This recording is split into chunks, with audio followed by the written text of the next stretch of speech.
मैं हूँ सादी और आप लोग देख रहे हैं TV London with Sadia Sadat. नाज़रीन, आज मैंने जो वीडियो बनाने का मकसद ये है कि कुछ बहुत ही अहम चेंजेस हुई हैं, तो मैंने कहा क्यों ना जल्दी से आपके साथ उसके बारे में बात कर लूँ। सबसे पहले तो जो बात है परेड के हवाले से हम बात करेंगे कि आखिर क्या वजह थी कि इमरान खान की शमूलियत उस परेड में नहीं कराई गई। दूसरा, जैसे मैंने आपको बताया था और आज आपने ख़ुद भी देख लिया है कि नैब वालों ने जो है वो पोस्टपोन कर दिया है, मरियम नवाज़ की गिरफ़्तारी नहीं हो रही, और यही बात मैंने आपको बताई थी कि नहीं होगी। और सेकेंडली, मैंने अपनी पिछली वीडियो में साफ साफ कह दिया था कि ये डील तय हो चुकी हुई है और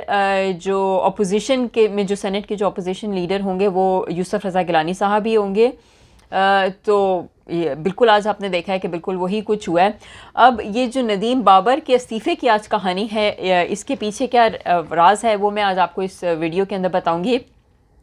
बट हर दफ़ा की तरह पहले मेरी आपसे रिक्वेस्ट है कि आप मेरे चैनल को लाइक करें, शेयर करें और सब्सक्राइब करें। तो नाज़रीन, जैसे कि हम जानते हैं कि जिस वक्त ये कोरोना वायरस का पैंडेमिक शुरू हुआ और हमारे वज़ीर आज़म ने एक बयान दिया, उन्होंने कहा कि मैं लॉकडाउन नहीं करूँगा बिकॉज़ बहुत से लोगों के रोज़ी के ऊपर इफ़ेक्ट होगा और ये सारा कुछ, जिसकी वजह से हमारे जो एक ताकतवर हल्के के एक बहुत बड़े जनरल साहब मैदान में आए और उन्होंने ये बयान दिया फिलफौर कि हम लोग उसके ऊपर कुछ ना कुछ लॉकडाउन करेंगे क्योंकि लोगों की जानें बचाना बहुत ज़्यादा ज़रूरी है और ये पेंडेमिक है जो कि पूरी दुनिया में है। जब ऐसी कोई सूरत हाल होती है जहाँ कि पे प्राइम मिनिस्टर कोई डिसाइसिव एक्शन नहीं लेता, तो वहाँ पे जो बाकी लोग समझते हैं कि इस मौके के ऊपर कुछ ना कुछ होना चाहिए, उनको एक ग्राउंड मिल जाती है स्टेप इन करने के लिए और वो इस तरह के डिसीजन लेते हैं, और जैसे कि हमने देखा कि वो कामयाब हो गए। अब जिस वक़्त ये वज़ीर आज़म को कोरोना हुआ था, हमने देखा कि ये जो परेड है ये 2 दिन आगे कर दी गई मौसम की ख़राबी की वजह से। अगर चाहते तो ये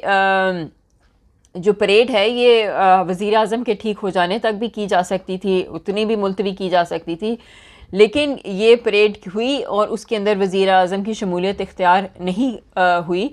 और उसी दिन क्योंकि वज़ीर आज़म को ऑफ कोर्स ये चीज़ बहुत बुरी लगी है कि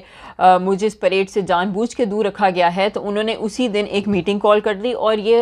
उन्होंने मेक श्योर किया कि ये पिक्चर जो हैं वो सर्कुलेट हुए और ताकि लोगों को पता चले कि मैं भी कुछ वज़ीर आज़म हूँ और मैं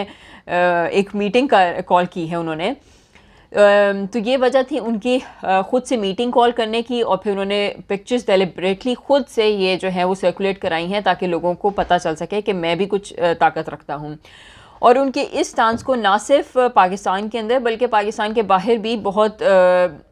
उनका ये जो एक्शन था इसको काफ़ी बुरे नज़र से देखा गया है। बिकॉज़ ऑफ कोर्स अगर आपको कोविड हुआ है और आप लोगों को एक मीटिंग कॉल कर रहे हैं तो ये काफ़ी एक बड़ा मतलब एक बुरा मैं कहती हूँ कि स्टेप है इसको जिस तरीके से लिया गया है।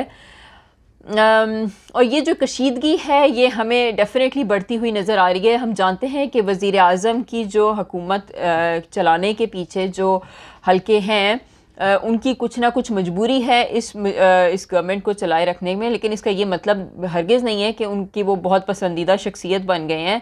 क्योंकि अगर बने होते तो हम थोड़े और डिफरेंट चीज़ें देखते, लेकिन हम देख रहे हैं कि वज़ीर आज़म साहब उसी थिन एज के ऊपर काम कर रहे हैं। यही वजह है कि आज हम लोग देखते हैं कि नदीम बाबर को उन्होंने इस्तीफ़ा मांग लिया है, और ये मैं कहती हूँ कि ट्रूली एक ये फेस सेविंग इनका वज़ीर आज़म साहब का स्टांस है, क्योंकि जो पिछली रिपोर्ट के अंदर भी ये जो हर जगह पे IPPs के हवाले से आई थी उसके अंदर नदीम बाबर का नाम बहुत ज़्यादा आता है कि IPPs का जब भी नाम आता है और उसके अंदर जो भी घपले होते हैं उसके अंदर नदीम बाबर साहब का नाम बिल्कुल आता है। तो आज फ़ौरन से वज़ीर आज़म ने एक कहा कि जी नदीम बाबर से मैंने इस्तीफ़ा मांग लिया, और नदीम बाबर ने वो अपनी पोजीशन भी छोड़ दी है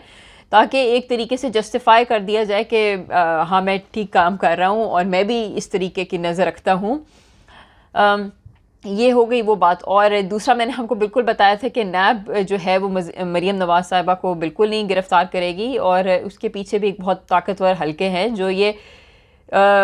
आखिर अगर मरियम नवाज़ साहिबा इस इतने बड़ी बातें करती हैं और आके, तो उसके पीछे भी कोई ना कोई एक ताकत है ना, और कोई इंटरनेशनल ताकत है जो कि वो चाहती है कि ये चीज़ें इस तरीके से हों।